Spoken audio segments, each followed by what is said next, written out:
If evil exists in the world, the monotheistic conception of God cannot exist. I strongly disagree, but let's hear your reasoning. If a perfect God exists, it is all-powerful, all-knowing, and all-good. I agree. If God is omnipotent, then God has the power to eliminate all evil. That makes sense. If omniscient, then it knows when evil exists. I wouldn't call him an it, but other than that, I agree. If omnibenevolent, God has the desire to eliminate all evil. Right again. Yet evil does in fact exist in the world. I unfortunately notice the same thing every time I look in the mirror, as does anyone who's honest with themselves.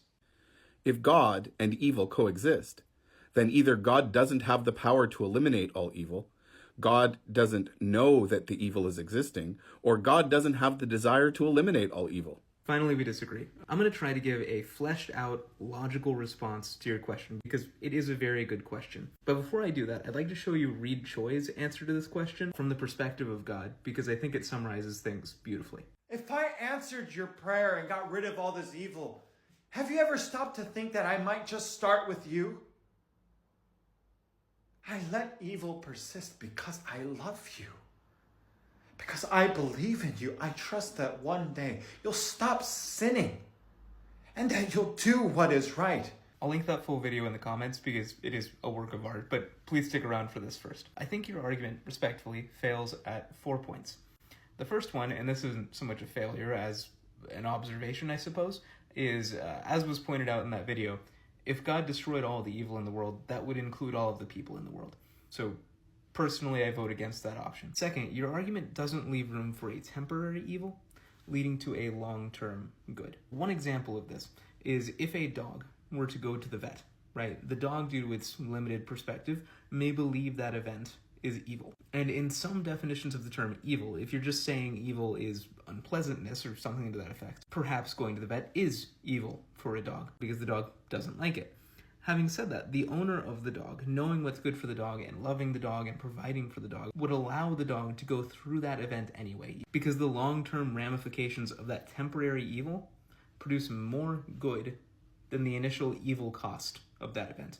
And in the same way, I think there's a long-term good that corresponds to the evil that humanity is experiencing right now that eclipses that evil on the scale of eternity. Third, if we are going to try to take on the somewhat impossible task of figuring out why God does what he does, I think it's important to consider what exactly is God optimizing for in his creation of the universe. And as far as I can tell, my best guess, at least as a Christian, would be that God is optimizing for love. If you thought God was optimizing for pleasure or short-term joy or happiness or anything like that, then I agree with you. The world we see would at least be very counterintuitive. But if God is optimizing for love, then you have to have the capacity for self-sacrifice, which requires the capacity for unpleasantness and for evil and for all kinds of bad things in order for that self-sacrifice to occur, which is, in my opinion, the deepest and truest form of love. So as an example for that, if Christ didn't die on the cross for me, then I wouldn't fully appreciate the love that God has for me, because him being willing to die on the cross is a very deep and a very significant kind of love, one that I couldn't possibly conceive of if I never was exposed to anything bad or evil or painful in the world. Fourth and finally, this is perhaps the most popular response to the problem of evil. Free will is a good thing, and free will is worth the evil that comes along with it, right? Because if we didn't have free will, then there couldn't possibly be any relationship or any love between God and people, or between any two people. But it's only as a result of free will that we can even truly experience God and experience his creation and experience one another in any real way. As a result of free will, there's always going to be evil. And at a bare minimum, the vast majority of evil that we experience in our lives is as a result of the evil of one another.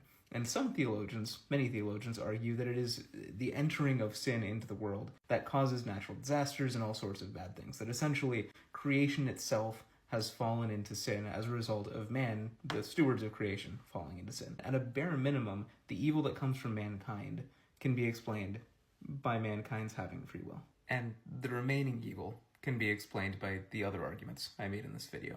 The Bible promises us that God is good, that God is just, and that God is going to make things right in the end of time. And ever since he sacrificed himself for me, I'm inclined to believe him. if it's okay with you, I'd like to take the argument you made and turn it around and apply it to you and me. If you are good, and if you have any power at all, then use that power to reduce evil as much as you can, and to do as much good as you can in this world. I'll try to do the same. God bless, and have a great day.